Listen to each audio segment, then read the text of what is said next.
इन 3 स्थानों पर बेटी का विवाह नहीं करना चाहिए। मित्रों, आज मैं आपके लिए बहुत ही काम की जानकारी लेकर आई हूँ।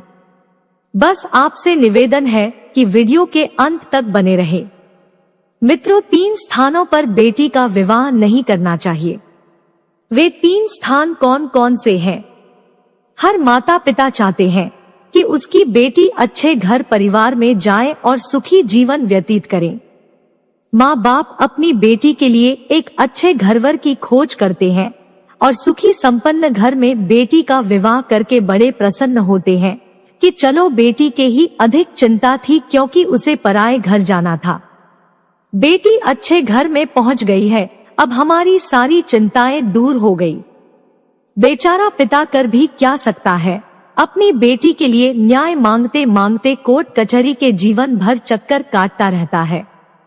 कई बार न्याय हो भी जाता है और कई बार न्याय नहीं मिल पाता है।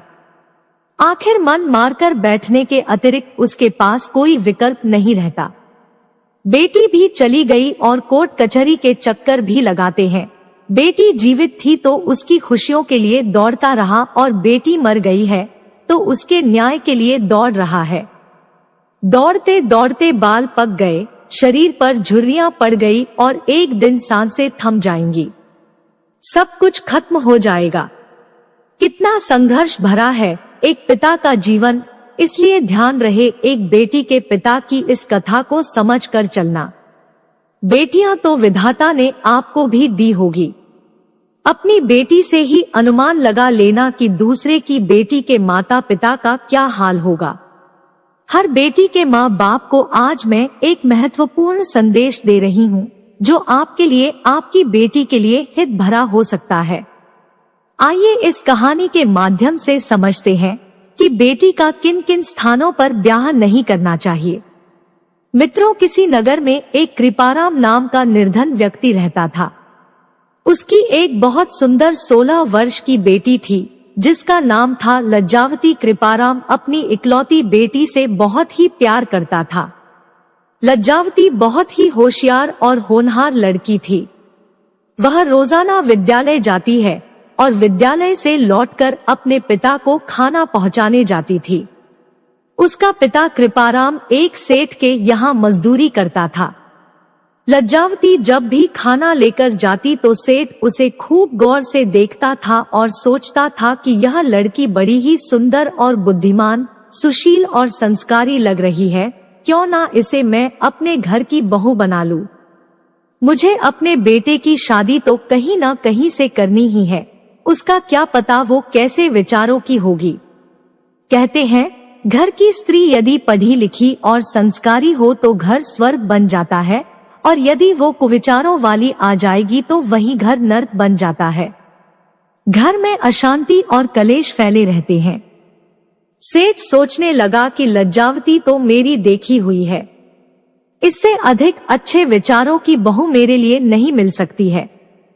यही सोचकर सेठ ने एक दिन कृपाराम से कहा, हे भाई कृपाराम, यदि आपकी इच्छा हो तो मैं तुम्हारी बेटी लज्जावती को अपने घर की बहू बनाना चाहता है। तुम्हारी सुशील कन्या यदि मेरे घर में आ जाएगी तो मेरे घर की किस्मत चमक जाएगी। सेठ की बात सुनकर पहले तो कुछ आश्चर्य हुआ कि लगता है सेठ मुझसे मजाक कर रहा है, पर जब उसने देखा कि वास्तविक से मेरी बेटी को अपने घर की बहू बनाना चाहता है तो वह हाथ जोड़कर खड़ा हो गया और कहने लगा, हे सेठ जी, मेरी बात का बुरा मत मानना। यदि मेरी बेटी तुम्हारे घर की बहू बन जाएगी तो इससे अच्छी मेरे लिए कोई बात नहीं होगी, परंतु मैं ये कहना चाहता हूँ कि क्या तुम्हारा और मेरा कोई मेल है? आप एक धनी सेठ है और मैं कहाँ आपका नौकर। हमारे तुम्हारे बीच में भारी असमानता है। विद्वान लोग कहते हैं, अच्छी मित्रता और विवाह संबंध बराबर वालों में ही शोभा देते हैं। बड़े छोटों के बीच संबंध ज्यादा दिन तक नहीं टिक पाते हैं और मेरी तो इतनी भी हैसियत नहीं कि मैं आपकी बारात की भी खातिर कर सकूं। ऐसा बोलकर तुम मुझे शर्मिंदा मत करो। तब सेठ कहता है, कृपाराम, अब चाहे कुछ भी हो जाए पर हमारे घर की बहू तुम्हारी बेटी ही बनेगी। मित्रों, इतना कहकर सेठ अपने घर पहुंचा और अपनी सेठानी और बेटे से परामर्श लिया। कृपाराम की बेटी की बात सुनकर सेठानी और उसका बेटा एकदम से उछल पड़ा। कहने लगे, आपकी बुद्धि तो नहीं सठिया गया। उस गरीब मजदूर और हमारा क्या मेल है?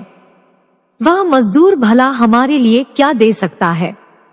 तब सेठ बोला है, सेठानी, वह अपनी रत्न जैसी कन्या हमें देगा और वो भी संस्कारी और सुशील है। इससे ज्यादा तुम्हें क्या उम्मीद रखनी चाहिए? कन्यादान से बड़ा कोई धर्म नहीं होता। तुम चाहे करोड़ों की दौलत जोड़कर रख लो, यदि बहु कुलक्षणी आ जाए तो दौलत कितने दिन ठहर सकती है। यदि बहुत शुभ विचारों वाली होगी तो कंगाल परिवार भी संपन्न हो जाता है। सेठानी के बार बार मना करने पर भी सेठ नहीं माना और उसने जबरदस्ती अपने बेटे का विवाह कृपाराम की बेटी के साथ कर दिया। कृपाराम सेठ के घर में अपनी बेटी को विवाह कर बड़ा खुश था, परंतु एक मजदूर की बेटी बहू बनकर सेठ के घर में आ गई। ये बात सेठानी और उसके बेटे को सहन नहीं हुआ। वे उसे दिन रात प्रताड़ित करने लगे, परंतु सेठ के डांटने पर वे चुप हो जाते थे। उन्होंने उसे घर से निकालने का बड़ा प्रयास किया, परंतु सेठ के रहते उनकी मंशा सफल नहीं हो सकी। धीरे धीरे इसी प्रकार कई वर्ष बीत गए। लज्जावती सेठानी को फूटी आंख नहीं सुहाती थी। वे मौका ढूंढते थी कि कब इसे अपने घर से बाहर करें। संयोग से एक दिन सेठ की मृत्यु हो गई है।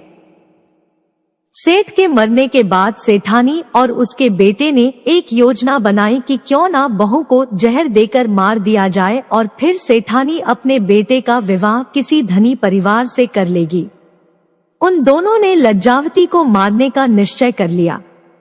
अब उसकी सास ने भोजन तैयार किया और उस भोजन में जहर मिला दिया। बेचारी लज्जावती कुछ नहीं जानती थी, इसलिए वह सेठानी के द्वारा बनाए गए भोजन को खाकर सो गई। अब वो बेचारी सदा सदा के लिए सो चुकी थी। जब ये बात कृपाराम को पता चली तो वह समझ गया कि उसकी बेटी ने जहर नहीं खाया बल्कि उसे जहर देकर मारा गया है। वो सेठानी और उसके बेटे की मंशा को पहले से जानता था। पहले भी उनका व्यवहार बेटी के प्रति कुछ ठीक नहीं था। वह तो सेठ की वजह से शांत बने रहते थे।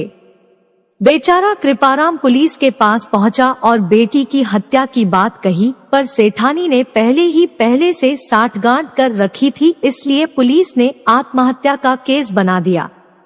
बेचारे कृपाराम ने बहुत दौड़ भाग की, पर बेटी के हत्यारों को सजा नहीं दिला सका। उसके पास इतना पैसा नहीं था कि एक बेटी के न्याय की लड़ाई लड़ सकेगा। पर क्या करता, हार कर मजबूर होकर घर बैठ गया। उसकी बेटी के हत्यारे आज भी खुले घूम रहे थे। कृपाराम अपनी कर्मी पर पछता रहा था कि यदि वह सेठ की बात मानकर बेटी का विवाह उसके घर में नहीं करता तो आज उसे यह दिन देखना नहीं पड़ता। किसी ने सच कहा है कि इन 3 स्थानों पर बेटी का भूल कर भी विवाह नहीं करना चाहिए। नंबर 1, जहां दोनों पक्षों के बीच भारी असमानता हो। कन्या का पिता बहुत निर्धन हो और लड़का वाला अत्यंत धनी हो। नंबर 2, जो धन के अत्यंत हो। जो लोग भी पैसों के लिए कुछ भी करने को तैयार हो, पैसों के लिए वे अपना मान सम्मान भी बेचने को तैयार हो, ऐसे घरों में बेटी का विवाह नहीं करना चाहिए। नंबर 3, जो परिवार संस्कारों से रहित हो। ऐसे परिवारों में धन धान्य से संपन्न होने पर भी बेटी का विवाह नहीं करना चाहिए। मित्रों, यदि ये वीडियो आपको पसंद आया होगा तो वीडियो को लाइक करना, शेयर करना और ऐसी ही और जानकारियां जानने के लिए आपके अपने चैनल को सब्सक्राइब भी करना।